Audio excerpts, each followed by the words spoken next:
안녕하세요. 대한민국 최고의 강연 최강 1교시에서 강연을 맡은 예술 전문 작가 전원경입니다. 저는 세종사이버대학교 교양학부 교수로 예술과 역사, 사회, 인간 사이의 관계에 대해 강의하고 있습니다. 뛰어난 예술 작품이 어떻게 우리를 위로해 줄 수 있는가라는 문제에 대해 특히 관심을 갖고 탐구하고 있습니다. 오늘 제가 해드릴 이야기는 예술과 경제의 관계에 대한 것입니다. 예술가들은 돈과 관계없이 자신만의 성에서 고고하게 작품 활동을 하는 사람들일까요?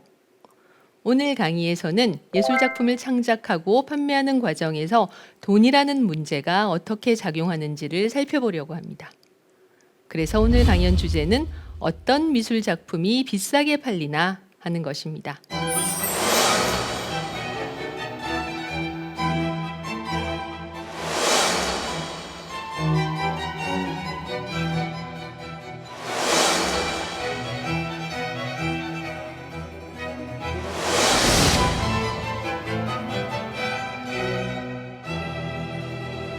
자, 여러분들이 지금 보고 계신 그림, 환전상과 그의 아내라는 작품입니다. 남편인 환전상이 돈을 세고 있고 그의 아내인 여성이 그런 남편의 작업을 바라보고 있는데 이 아내의 표정은 좀 이상할 정도로 열의가 없게 보이죠. 이런 스타일의 그림들이 근대 이전의 화가들의 작품에서 돈을 다룰 때 나타나는 대표적인 스타일인 것 같아요. 왜냐하면 성경에서는 부자가 되는 것, 돈을 모으는 행위에 대해서 그렇게 긍정적인 시각을 갖고 있지 않습니다. 성경에는 부자가 천국에 가는 것은 낙타가 바늘구멍에 들어가는 것보다 더 어렵다라는 구절이 있죠. 그러니까 이 기독교적 사고방식과 가치관이 절대적으로 자리하고 있었던 근대 이전의 유럽에서는 이런 기독교적 가치관에 반하는 그림이 그려질 수 없었습니다.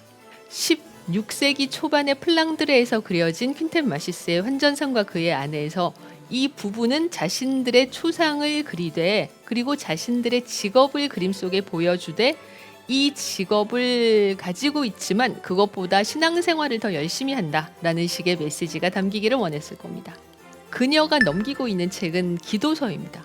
그리고 그녀의 시선, 남편의 직업을 바라보는 시선이 그닥 열의가 없는 것도 그녀의 기도서에서 우리가 그 이유를 유추해 볼 수가 있습니다. 한마디로 이 부부는 직업보다는 신앙생활을 훨씬 더 열심히 하고 있다라는 이야기를 하고 있는 것이죠. 자, 이러면은 조금 곤란한 부분이 있습니다. 그러면 실제로 부자들이 돈을 많이 번 사람들이 자신의 초상을 그릴 때는 어떻게 하나요? 특히 플랑드르라고 부르는 오늘날의 벨기에 네덜란드 지역에는 무역을 통해서 큰 돈을 번 상인 계급들이 많았습니다. 그런 상인 계급들은 자신의 초상화를 그리는 것을 좋아했는데 이 초상화 제작에서 발군의 실력을 보인 인물이 바로 네덜란드의 화가 렘브란트입니다. 렘브란트가 20대 후반에 그린 이 모피상인 리치의 초상이라는 작품에 등장하는 주인공은 정말로 모피를 팔아서 특히 러시아 쪽의 모피를 팔아서 큰 돈을 번 상인입니다. 이 그림을 그릴 당시에 상인의 나이는 60이 넘었습니다. 그리고 그림은 대단히 좋은 나무 패널에 그려졌습니다. 자, 그림 속의 인물을 보시면 모피로 만든 모자를 쓰고 있고 외투에도 고급 모피가 달려 있습니다. 자세히 보시면 이 앞섭에 모피에서 정전기가 일어나서 모피털이 차르륵 올라가 있는 모습을 볼 수 있는데 정말로 미세한 모피, 그러니까 양질의 모피니까 이런 식의 정전기가 일어났겠죠. 하지만 리츠라는 인물의 얼굴을 보면 그는 좀 지금 피곤해 보여요. 눈은 충혈되어 있고 양미간에 주름이 잡혀 있습니다. 그리고 그림을 보는 이들에게 무언가를 내밀고 있는데 이것은 인보이스 송장입니다. 그 인보이스를 내밀고 있는 상인의 엄지손가락을 보시면 일반적인 사람의 손가락치고는 상당히 두툼한 뭉툭해져 있는 손가락입니다. 한마디로 이 인물은 평생 동안 손가락의 모양이 변형될 정도로 열심히 일을 한 인물입니다. 그렇게 해서 큰 돈을 벌었죠. 그러나 큰 돈을 번 지금까지도 그는 열심히 일을 하고 있습니다. 지금 눈이 빨갛게 충혈된 것, 양미간을 찌푸리고 있는 것은 그가 아마 납기를 맞추기 위해서 밤새워 일을 했다라는 의미일 겁니다. 이렇게 밤새워 일을 해서 그는 약속받은 모피 물품을 다 배에 실었습니다. 그리고 모든 물품의 선적을 마쳤다라는 뜻으로 보는 이에게 인보이스를 내밀고 있는 겁니다. 한마디로 렘브란트는 이 상인의 그림에서 그가 부자인 것을 보여주되 결코 사치하거나 나태하거나 돈을 허투루 쓰는 인물이 아니다라는 점을 보여주고 있습니다. 자, 여기서 우리는 하나의 중요한 힌트를 얻을 수가 있습니다. 과거의 예술가들이 그림에 돈이라던가 부자라는 존재를 그리지 않으려 했던 것은 사실이지만, 그러나 예술가를 움직이는데 예술 작품을 창작하는데 가장 중요한 요소 중에 하나가 자본이라는 점입니다. 당장 이 모피상인 리츠의 초상만 해도 이 리츠라는 부유한 인물이 렘브란트에게 초상을 청탁하지 않았다면 이 그림은 그려지지 않았겠죠. 그리고 당연히 그 초상에 대한 대가로 이 상인은 렘브란트라는 화가에게 적지 않은 돈을 지불했을 겁니다.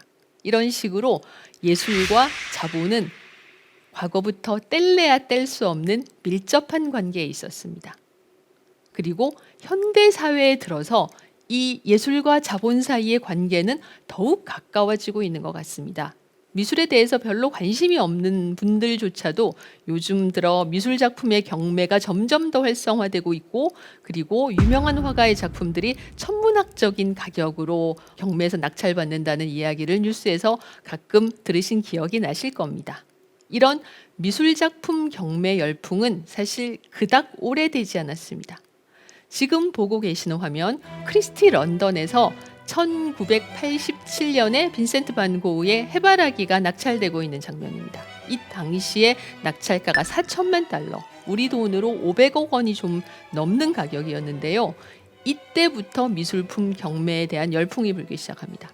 그 전까지는 최고 경매 낙찰가도 150억 원 정도밖에 되지 않았습니다. 그것보다 훨씬 더 비싼 가격으로 미술품이 경매에서 낙찰되기 시작한 겁니다. 이 해바라기가 세운 4천만 달러라는 경매 낙찰가는 같은 해에 같은 화가가 그린 붓꽃이라는 그림이 거의 6천만 달러에 가까운 5,890만 달러에 낙찰되면서 단단히 깨지게 됩니다. 이때부터 고흐 작품에 열풍이 불기 시작하는데요. 이 미술품 경매 열풍에 뛰어든 새로운 세력이 있습니다. 바로 재팬머니, 일본의 자본가들이었죠. 1990년에 있었던 고흐의 작품 닥터 가쉐의 초상 경매 사건은 아직도 미술 애호가들 사이에서 회자되는 화제의 이야기입니다. 고흐가 죽기 2달 전에 그린 이 닥터 가쉐의 초상이 1990년에 경매에서 8,250만 달러, 무려 1,000억 원이 넘는 가격으로 낙찰됐습니다. 이 작품을 산 인물은 일본의 제지회사 사장 사이토 료헤이였어요. 그리고 료헤이는 이 작품을 대중에게 공개하지 않고 자기 혼자서 사적으로 소장하고 있었습니다.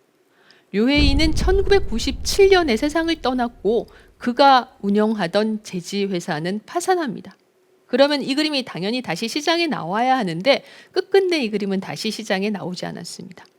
그래서 한간에는 료헤이가 유언으로 내가 죽을 때 이 그림을 가져가겠다라고 이야기를 했다는 그런 오싹한 소문이 돌기도 했어요. 왜냐하면 일본에서는 죽고 나면은 대부분의 경우 화장을 하지 않습니까? 만약 이 사이토 료헤이가 이 그림을 죽을 때 가져갔다라고 이야기했다면 이 그림은 혹시 료헤이와 함께 화장돼서 잿더미가 되지 않았을까요? 생각만 해도 너무 오싹한 그런 가설인데 다행히 그렇게 되지는 않았을 것 같습니다. 공개되지 않은 사실이지만 이 그림은 1997년에 료헤이의 사망과 함께 비공개 경매에 다시 붙여졌다고 합니다. 그러나 당시에 이 그림의 소유주도 세상을 떠나고 그의 제지회사가 파산 상태에 있었기 때문에 그림은 1990년 낙찰가보다 상당히 떨어진 가격으로 다시 경매에 붙여졌다고 하고, 아마도 오스트리아의 사업가가 이 작품을 현재 소장하고 있는 것으로 추측되고 있습니다. 이 닥터 가쉐의 초상이 세운 8,250만 달러라는 경매가는 그로부터 14년 동안 깨지지 않다가 2004년에 피카소의 작품에 의해서 그 기록이 깨지게 됩니다. 현재 경매 시장에서는 일본의 자본은 많이 물러간 상태이지만 중국과 중동의 신흥 자본이 그 자리를 채우고 있어서 여전히 경매의 열기는 엄청나게 뜨겁습니다. 고흐를 비롯해서 피카소나 또 모딜리안이나 잭슨 폴록, 고갱, 뭉크 같이 우리가 그 이름만 들어도 알 수 있는 유명한 화가들의 작품이 경매에서 특히 인기가 있는데요. 예를 들면 지금 보고 계시는 모딜리아니의 누워있는 나무라는 작품은 2015년에 1억 7천만 달러, 우리 돈으로 2천억 원이 넘는 가격으로 낙찰됐습니다. 이 그림을 사들인 그 인물은 아마도 중국의 자본가로 추측됩니다. 공식 경매보다 놀랍게도 비공식 경매에서 그림의 낙찰가가 더 비싸죠. 예를 들면은 넌 언제 결혼해? 라는 이 고갱의 작품은 비공식 경매에서 3억 달러 전후의 가격으로 낙찰된 것으로 알려져 있습니다. 자, 이런 엄청난 가격, 무언가 우리가 그 단위를 들었을 때 그 돈의 양이 얼마인지, 과연 얼마의 가치인지 알 수 없을 정도로 엄청난 가격으로 미술품들이 낙찰되고 있는데, 그런 미술품 가격 경쟁에서 가장 센세이셔널했던 사건이 바로 2017년에 터졌습니다. 다빈치의 세상의 구원자 예수라는 작품이 무려 4억 5천만 달러에 낙찰이 됐습니다.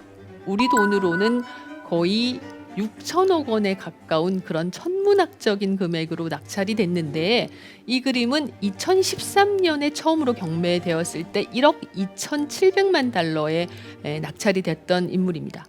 그런데 4년 사이에 4배 이상 가격이 상승한 거예요. 그림을 산 사람은 우리도 그 이름을 익히 알고 있는 사우디의 빈살만 왕세자입니다. 이 그림을 2013년에 1억 2천만 달러에 사들였다가 2017년에 다시 경매에 붙인 인물은 러시아의 재벌 리볼로 블레프입니다. 리볼로 블레프가 이 그림을 살 때 우리 돈으로 1,600억 원 정도의 돈을 내고 이 그림을 샀을 때까지만 해도 이 그림에 대해서는 이야기가 상당히 많았습니다. 일단 이 그림이 정말 다빈치의 그림인가? 라는 부분에 대해서 사람들이 잘 확신하지 못하고 있는 상태였어요.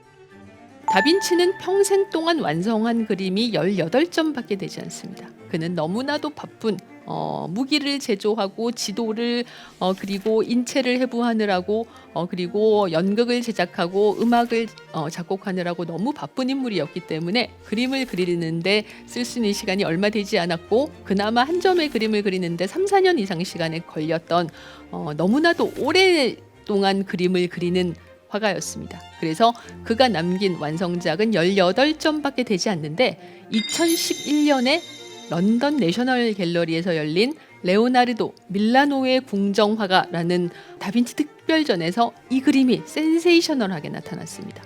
그때까지 공개되지 않았던, 감추어졌던 다빈치의 작품이다 라고 내셔널 갤러리 측은 발표했고, 전시가 개막되기 전에 전시회의 모든 티켓이 다 팔렸습니다. 그러면 이 그림은 왜 다빈치의 그림인데 지금까지 공개되지 않았을까요? 그리고 이 그림은 정말 다빈치의 그림이 맞을까요? 자, 이 그림의 어떤 진위는 일단 2005년에 2명의 미국 달러가 영국에서 이 그림을 $10,000에 사들였습니다. 그리고 이 그림을 5년에 걸쳐서 복원하면서 많은 전문가들의 자문을 들어서 과연 이 그림이 정말 다빈치의 그림일 가능성이 있는가부터 되짚어 나가기 시작합니다. 그리고 놀랍게도 정말로 많은 전문가들이 이 작품이 다빈치의 그림일 가능성이 대단히 높다라고 이야기했습니다. 그런 전문가들의 판단의 근거는 일단 이 그림에서 다빈치가 좋아하는 스타일의 곱슬곱슬한 머리카락이 그려져 있고, 그리고 윤곽선을 여러 번 얇게 덧발라서 그 윤곽선이 사라지는 스푸마토 기법이 사용되었고, 다빈치가 사용하던 물감과 특히 다빈치가 좋아하던 호두나무 패널의 그림이 그려져 있다. 같은 부분이 전문가들이 이 작품을 다빈치의 작품이다라고 판단한 중요한 증거들입니다. 예를 들면 다빈치 만년에 그린 이 세례 요한이라는 작품에서도 곱슬곱슬한 머리카락이 등장하고 있고, 윤곽선은 부드럽게 사라지고 있고, 그리고 이 세례 요한에서도 요한의 얼굴은 희미하게 그려진 반면 손은 대단히 날카롭고 선명하게 그려져 있는데, 예수 세계의 구원자라는 이 작품도 마찬가지죠. 예수의 얼굴은 희미하게 그려져 있지만 손은 대단히 선명하게 그려져 있습니다. 그리고 이 그림에 대해서는 기록도 남아 있어요. 다빈치가 프랑스에서 사망한 후에 다빈치의 동성 애인인 살라이가 성부의 모습을 한 예수라는 작품이 다빈치가 남긴 작품 중에 있다라는 기록을 남겼습니다. 작품은 계속 프랑스에 남아 있다가 프랑스의 헨리에타 마리아 공주가 영국 왕 찰스 1세에게 시집을 갈 때 이 그림을 혼수품으로 가져갔다는 기록이 있습니다. 그 후에 작품은 계속 영국 왕실에 있다가 영국의 찰스 2세가 이 그림을 버킹엄 공작에게 넘기게 되고 버킹엄 공작이 이 그림을 판 후로 그림의 행방은 묘연해졌습니다. 만약 영국 왕실이 이 그림을 계속 가지고 있었다면 영국 왕실은 다빈치의 그림을 가질 수 있는 그런 기회가 있었는데 안타깝게도 그 기회를 놓친 셈이죠. 아무튼 이 그림의 천문학적인 가격 4억 5천만 달러라는 이 천문학적인 가격이 정말 놀랍지만 이 그림이 정말로 다빈치의 진본이라면 그 가격은 그닥 놀라운 것이 아닙니다. 왜냐하면 우리가 누구나 알고 있는 다빈치의 유명한 그림 모나리자의 2019년 보험 감정가가 6억 6천만 달러입니다. 우리 돈으로 따지면 8천억 원이 넘죠.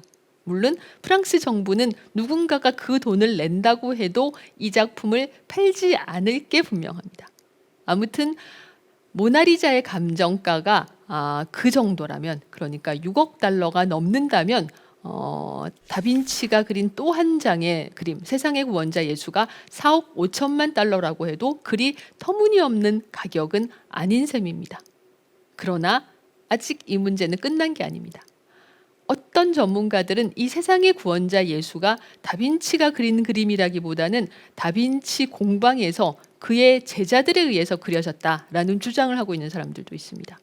예를 들면 이런 그림들이 다빈치 공방에서 그려진 그림들입니다. 만약 다빈치 공방에서 세상의 구원자 예수가 그려졌다는 것이 확실하게 밝혀지면 그림의 가격은 지금보다 거의 10분의 1 이하로 떨어질 것이 분명합니다.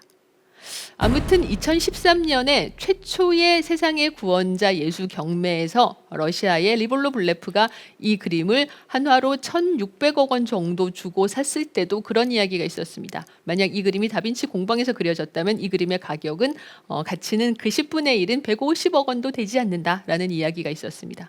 그런 설왕설래에도 불구하고 리볼로 블레프는 이 그림을 샀고 4년 후에 빈살만 왕세자에게 이 그림을 넘기면서 253%의 수익을 올렸습니다. 그렇다면 미술품의 투자 가치는 정말 확실한 셈이죠. 빈살만 왕세자는 애당초 이 그림을 살 때 루브르의 아부다비 분관에 이 세상의 구원자 예수를 공개하기로 했지만 아직까지 이 그림은 대중에게 공개되지 않고 있습니다. 자, 이런 천문학적인 가격으로 다빈치의 그림 가격이 매겨지는 것은 사실 어찌 보면 이해가 가는 부분입니다. 왜냐하면 다빈치는 오래전에 사망했습니다. 그러니까 다빈치가 더 이상 그림을 그릴 수 없죠. 그리고 아까 말씀드린 대로 다빈치라는 화가가 남긴 그림 자체가 굉장히 그 수가 적기 때문에 더더욱 희소 가치가 높아질 수 있습니다. 이미 세상을 떠난 화가의 그림, 그리고 그 그림의 수가 적은 화가일수록 화가의 작품의 가치는, 경매 가치는 높아질 수밖에 없습니다. 그러나 여기서 하나 예외가 있죠. 바로 경매 시장에서 늘 환영받는 화가 파블로 피카소입니다. 피카소는 평생 3만 점 이상의 그림을 그렸습니다. 그가 그린 그림의 전작의 도록이 아직까지 만들어지지 않을 정도로 많은 수의 그림을 그렸는데 이 피카소의 알제의 여인들이라는 작품이 1억 7,900만 달러에 낙찰됐습니다. 그렇다면은 피카소의 작품들은 그렇게나 수가 많은데 왜 비싼 걸까요? 피카소의 작품은 소더비나 크리스티 같은 유명한 경매장에서 늘 환영받는 작품입니다.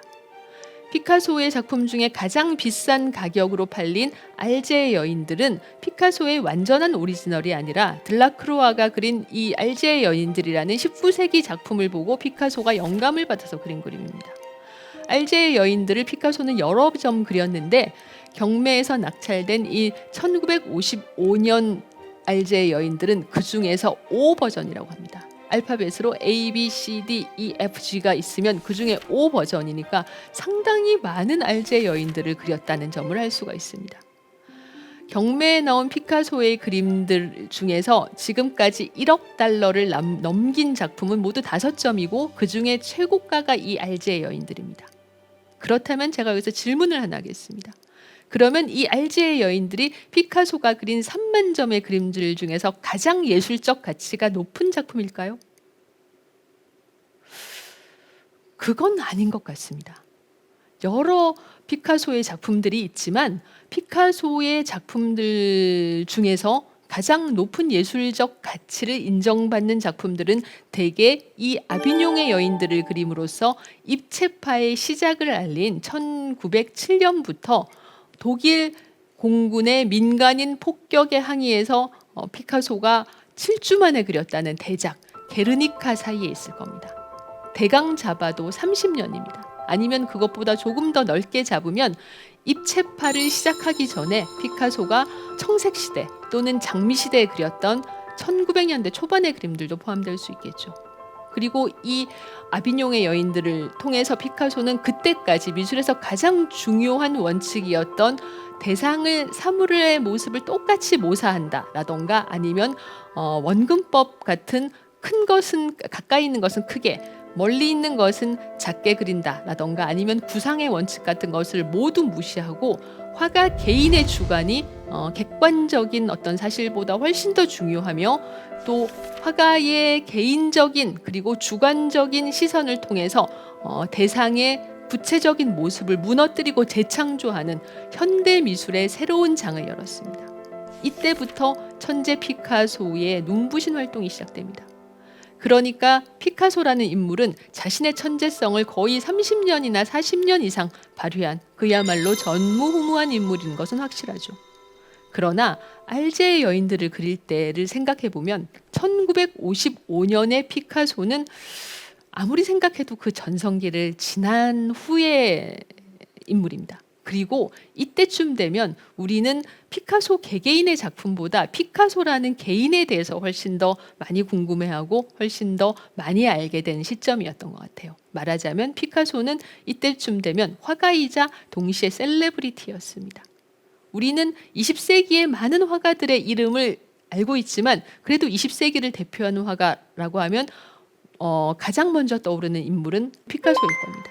피카소가 구상의 세계를 해체해서 추상이라는 새로운 세계를 만들었을 때 유럽의 컬렉터들보다는 러시아나 미국의 컬렉터들이 그의 그림에 더 열광했습니다.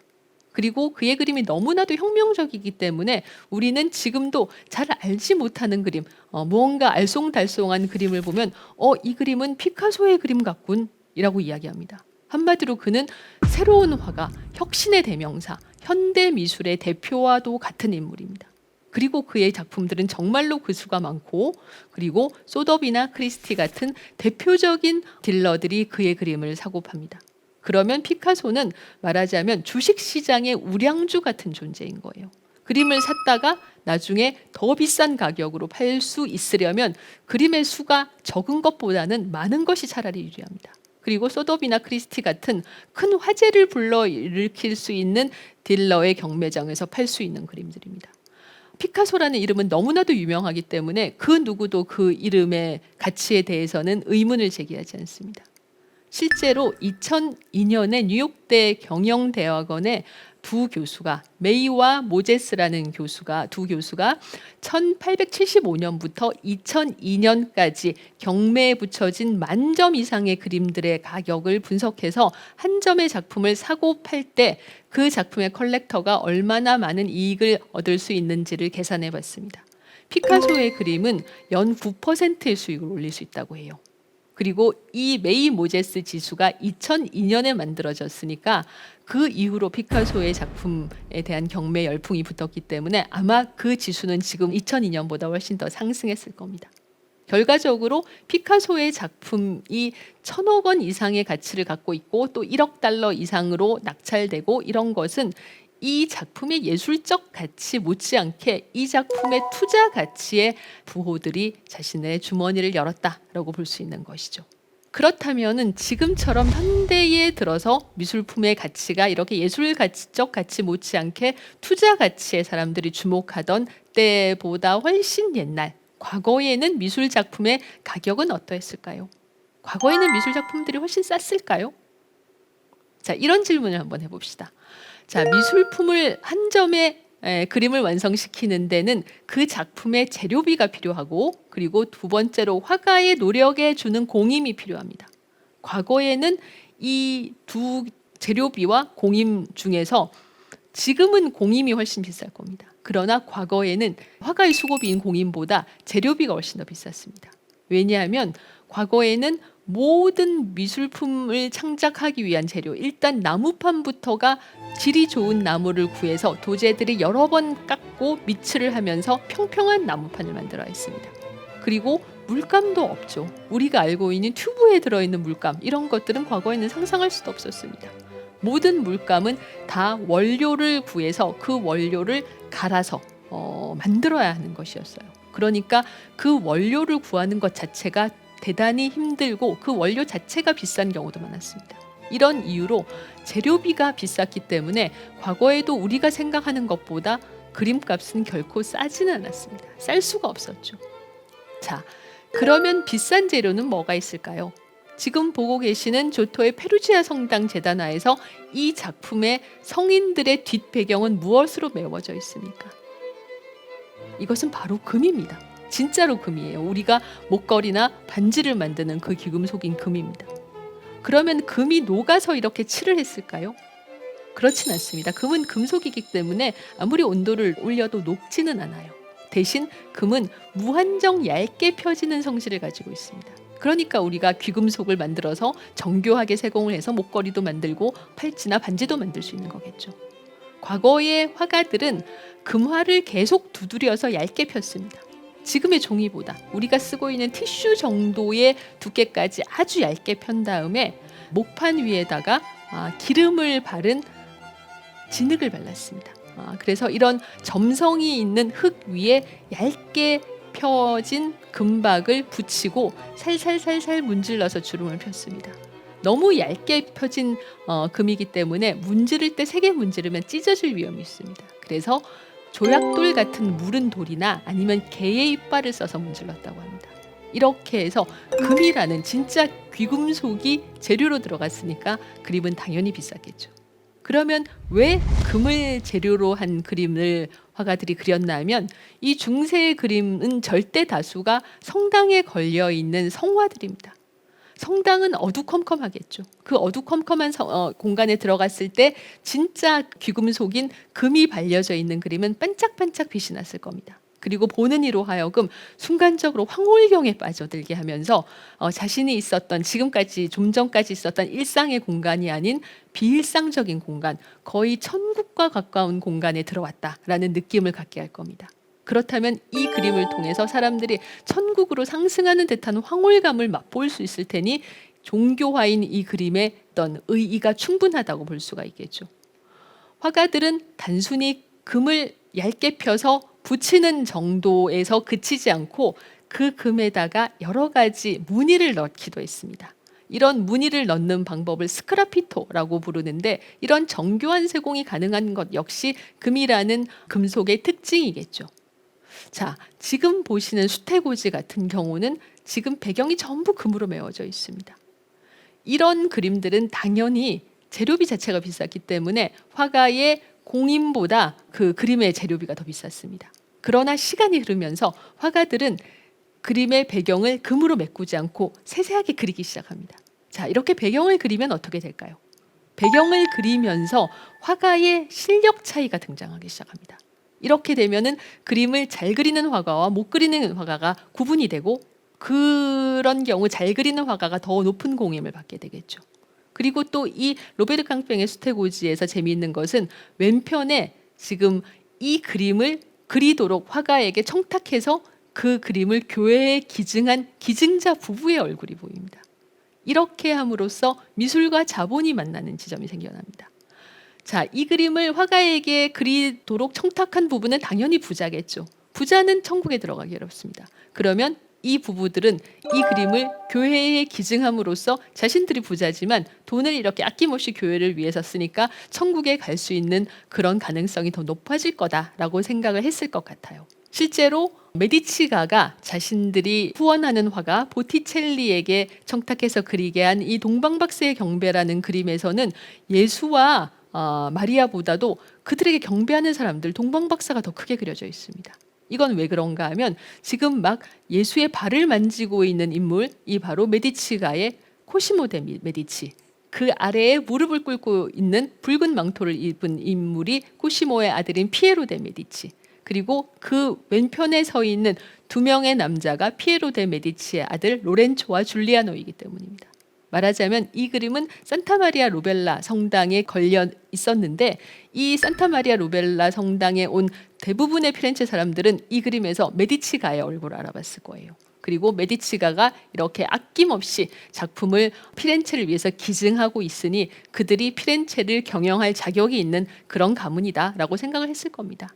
실제로 1400년대 후반에 메디치가가 피렌체시를 위해서 기증한 미술이나 조각이나 건축의 가치는 다 합쳐서 현재의 가치로 6천억 원 정도가 된다고 합니다. 이런 식의 미술작품 기증 문화사업을 통해서 메디치가는 자신들의 지배자로서의 위치를 공고하게 하고, 그리고 또 동시에 아까 말씀드린 것처럼 본인들이 부자지만 천국에 갈 자격이 충분하다라는 것을 사람들에게 그리고 자기 자신들에게도 확신하게끔 만들었겠죠.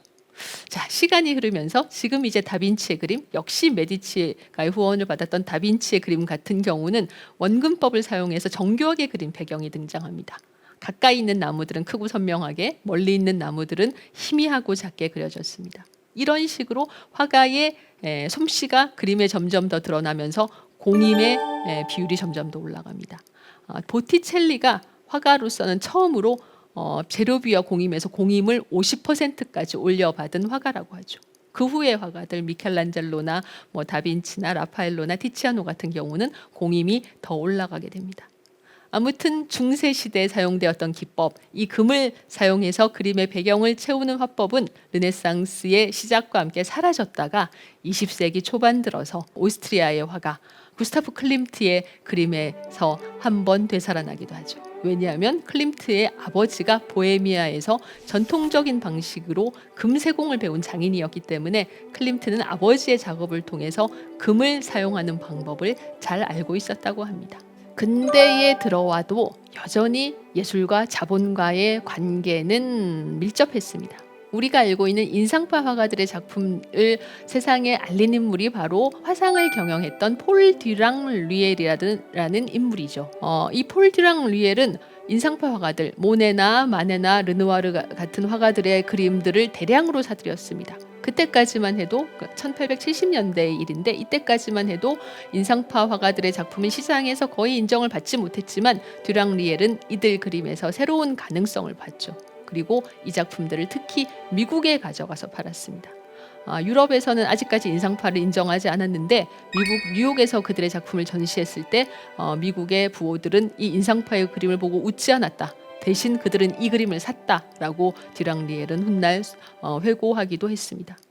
이런 듀랑 류엘 같은 사람들 말고도 투자 가치를 보고 인상파의 작품을 사들이는 인물들이 있습니다. 바리톤 가수였던 장 바티스트 포르는 1873년에 마네의 작품을 60점 이상 샀습니다. 그리고 그 어느 정도 시간이 흐른 후에 상당한 돈을 남기고 되팔았습니다.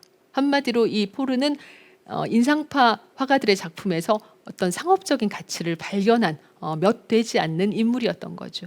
그러나 반골 기질이 가득했던 마네는 자신의 은인임에도 불구하고 무대에 선 장 바티스트 포르의 모습을 이렇게 우스꽝스러운 모습으로 그렸습니다.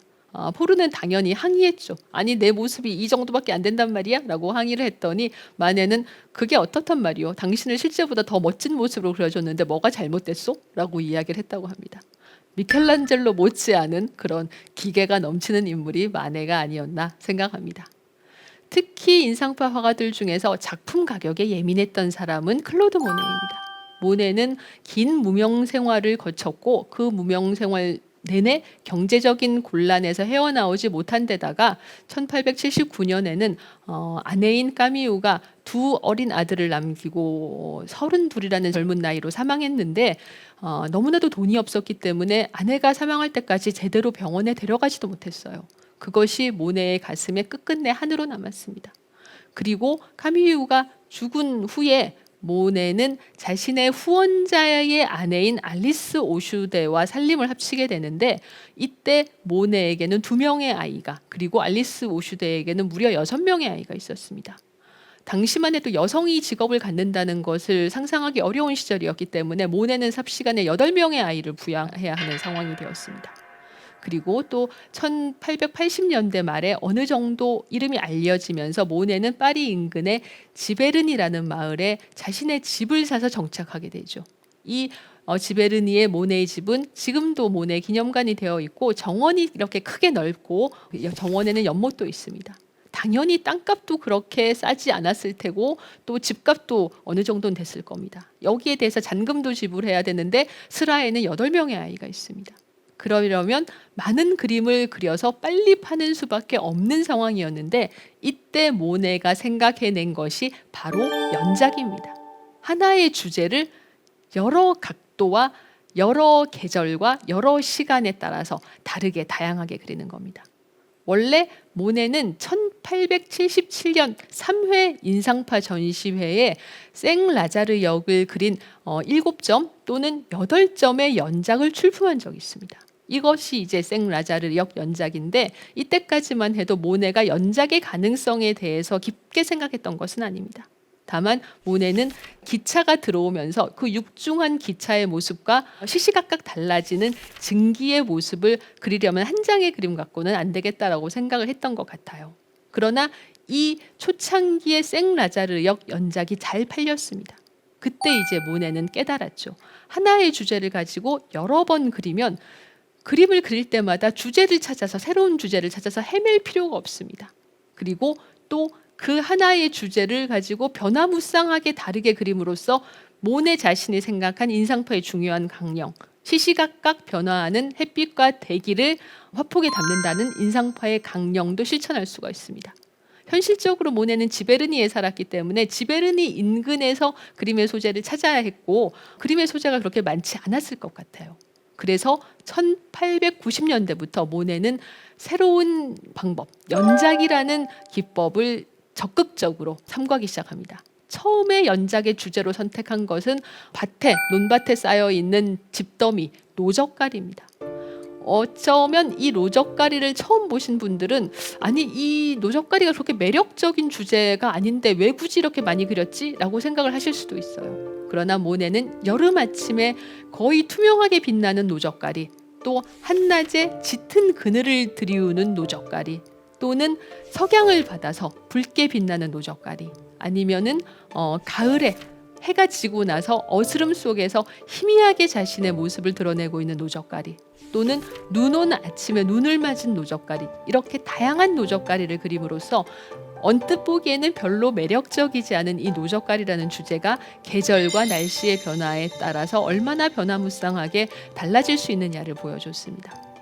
이 작품은 성공을 거두었습니다. 듀랑 리엘은 노적가리 연작을 장당 3,000프랑에 샀어요. 그러나 노적가리에는 오래 그릴 수 없는 중대한 문제가 있었습니다. 어느 날 아침에 모네가 일어나서 지베르니 집 바깥으로 나가보니까 농부들이 노적가리를 다 실어가 버린 거예요. 삽시간에 그림을 그릴 대상이 없어졌습니다. 당황한 모네는 노적가리 말고 좀 더 오래 한자리에 붙어 있을 수 있는 주제를 택해야 연작을 그릴 수 있겠구나 라고 판단하고 강변에 나가서 포플러를 그렸습니다. 이 포플러는 나무가 움직이지 않으니까 당연히 오래 있을 수 있을 거라고 생각했지만 모네의 생각과는 또 달랐습니다. 어느 날 강변의 목재업자들이 포플러를 다 베어가 버린 거예요. 그래서 나무도 움직일 수 있구나 라는 사실을 모네는 깨닫게 됩니다. 이 포플러 연작도 성공을 거두었습니다. 듀랑 리엘은 장당 4,000프랑의 이 포플러 연작을 샀습니다. 아무튼 나무보다 더 움직이지 않는 것을 그려야 연작으로 오래 그릴 수 있겠다라고 판단하고 모네는 루앙성당을 그리게 됩니다. 모네의 작품들 중에 이렇게 건축물이 그림의 대상이 된 경우는 별로 많지 않은데, 이 루앙성당을 그리겠다고 결심을 한 것은 아마도 포플러 나무가 베어지고 나서 모네가 좀 심적 타격을 입었던 것 같아요. 노적가리와 포플러에 이어서 루앙성당이라는 새로운 연작에서 모네는 푸른 안개에 쌓여서 빛나는 루앙성당이나 아니면 색깔을 거의 쓰지 않고 아침의 안개 속에 희미하게 그 모습을 드러내고 있는 루앙성당이나 또는 햇빛 아래서 선명하게 그림자와를 보여주고 있는 루앙성당, 또는 석양을 맞으면서 석양의 황혼의 빛으로 노랗게 빛나는 루앙성당, 흐린 날에 푸르게 그 실루엣을 드러내고 있는 루앙성당 같은 다양한 성당을 그렸습니다. 이 루앙성당은 모네에게 정말로 어려운 과제였지만 한 번은 모네가 아내인 알리스에게 이런 편지를 보냈습니다. 너무나도 이 과제가 힘들어서 하루는 잠이 들었는데 성당이 자기의 위로 무너져 내리더라는 겁니다. 그런데 그 무너져 내리는 순간에도 이 루앙성당의 돌들이 빨갛고 파랗고 노랗게 빛나고 있더라라고 이야기를 했습니다. 아무튼 30점 넘는 루앙성당들이 이렇게 다양하게 그려졌고 듀랑리엘은 이 작품에 찬사를 보냈습니다. 그리고 작품을 사려고 할 때 놀랍게도 모네는 장당 15,000프랑을 불렀습니다. 듀랑리엘은 깜짝 놀랐죠. 그 전에 2년 전에 포플러 연작을 장당 4,000프랑에 샀는데 그 가격은 못 주겠다라고 이야기를 하니 모네는 놀랍게도 자신과 듀랑리엘 사이에 그런 오랜 어떤 그 관계도 불구하고 몇 점을 다른 화상에게 팔아버렸습니다. 그래서 부랴부랴 듀랑리엘은 장당 12,000프랑의 이 남아있는 루앙성당 연작을 모두 사들이게 되죠. 어찌 보면 모네는 끝까지 계산에 작품 가격에 민감한 사람이었고, 그것은 모네의 초창기에 어려웠던 시절을 생각해 보면 인간적으로 이해가 되는 부분이기도 합니다. 현대에 들어서도 예술과 자본 사이의 관계는 멀어지지 않고 있습니다. 오히려 더 가까워지고 있는 새로운 방법들이 다양하게 등장하고 있죠. 광고의 미술 작품을 사용하면 어떻습니까? 광고에 사용된 미술 작품들은 생각보다 상당히 많이 있습니다.